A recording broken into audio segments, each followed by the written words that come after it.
पहली बात तो यह है, इतना विलंब क्यों किया और अगर विलंब किया तो चुनाव के बाद क्या दिक्कत थी। उनका एकमात्र उद्देश्य होता है हर मुद्दे को हिंदू मुसलमान में बांटो। सर वो कह रहे हैं कि नागरिकता छीनने का नहीं, नागरिकता देने का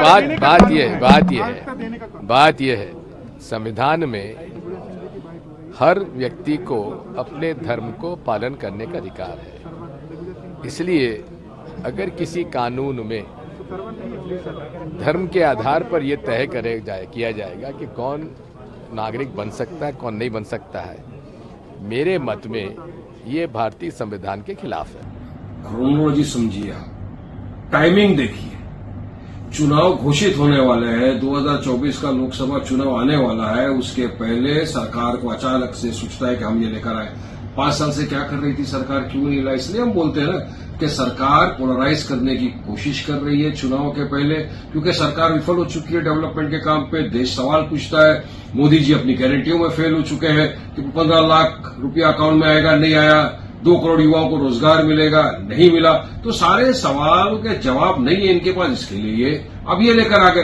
देखिए हमारा तो पहले से ऑब्जेक्शन था, आज भी हम यही बोल रहे हैं कि ये जो कानून है ये रिलीजियस की बुनियाद पर बनाया गया है, ये अनकॉन्स्टिट्यूशनल है, इसकी कोई ये नहीं हो सकती।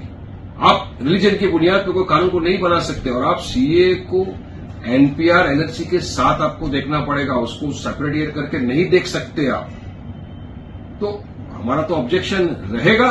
देखिए 2019 से ही इस पर काम चल रहा था केंद्र सरकार का और लगातार ये बातें कही जा रही थी। अभी चुनाव है, चुनाव के पहले कोई ऐसा धार्मिक मुद्दा लाकर जनता को गुमराह करना, ये भाजपा सरकार का शुरू से ये आदत उनकी रही है और वो लगातार इस तरह का प्रयास करते हैं कि विकास के मुद्दों से ध्यान भटक जाए।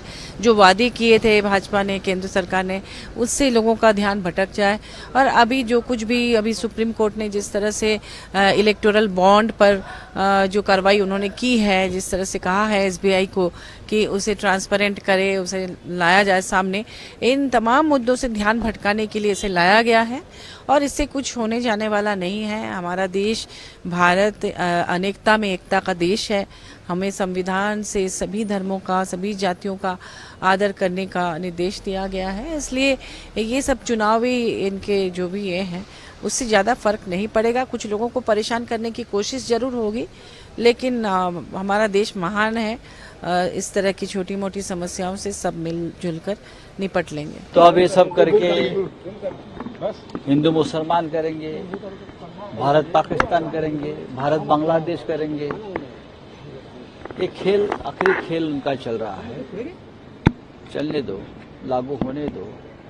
370 भी हटाया, क्या किया कश्मीर में? कश्मीरी पंडित आ गए घर में। ये खेल करते रहते हैं लोग। बोला ना 370 हटा के, अभी 370 हमने हटा दिया। ये कांग्रेस को नहीं जमा, हमने किया। कश्मीरी पंडित आ गए, पीओके आ गया, लाने वाले थे। लद्दाख में चीन घुस गया, बाहर निकाला? नहीं निकाला। अभी जब तक चुनाव है तब तक सीए खेलेंगे, खेलने दो। दीदी एक सवाल था, क्या राज्य में आप इम्प्लीमेंट होने देंगे सीए? क्योंकि इससे पहले भी आपने कहा है कि पहले मेरे को रूल्स देखने दीजिए।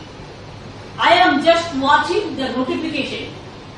अभी नोटिफिकेशन नहीं निकाला, रूल्स नहीं निकाला। रूल्स नोटिफिकेशन में अगर हम देखेंगे कि ये डिप्राइव कर रहा है लोगों का अधिकार को, तो हम उसको खिलाफ में लड़ेंगे। हम पहले हमको देखने दीजिए, आई एम वॉचिंग। हम जब रूल्स निकालेंगे हम उसको स्टडी करके जो बताना है कल बताएंगे। लेकिन मैं आज बोल दिया कि एक बीजेपी का इलेक्शन पब्लिसिटी है, नथिंग इज दिस। तो 20 साल में एक कानून पास हुआ था, उसका बाद 4 साल बीत गया। लेकिन अभी चुनाव जब आते हैं एक कुछ गाप गप पकड़ते हैं, एक भी एक गाप गप है, लेकिन असली फायदा किसी को नहीं मिलेगा। 10 साल से मोदी जी सरकार चला रहे हैं। अब लोकसभा चुनाव आने के मात्र कुछ दिन पहले सीए को कानून के तौर पे लाया जाता है। ये क्या दिखाता है? ये दिखाता है कि मोदी सरकार को पता है कि उन्होंने 10 साल में कोई काम नहीं किया।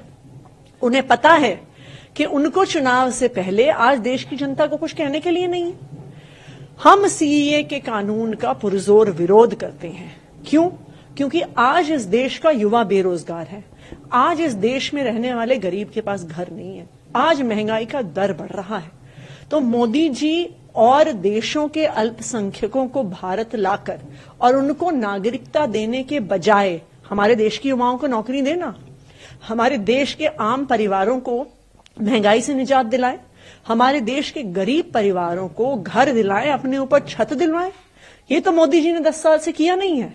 अब वो कह रहे हैं कि पड़ोसी देशों से अल्पसंख्यकों को भारत लेके आइए। क्यों? क्योंकि उन्हें अपना वोट बैंक बढ़ाना है, क्योंकि उन्हें लगता है कि भारत के लोग तो वोट नहीं देंगे उन्हें, तो और लोगों को भारत की नागरिकता दिलवाइए। मैं फिर से कह रही हूं, सीएए का पुरजोर विरोध करते हैं और हम चाहते हैं कि पहले मोदी जी हमारे देश के लोगों का ध्यान रखें, उन्हें महंगाई से निजात दिलाएं, बेरोजगारी से निजात दिलाएं।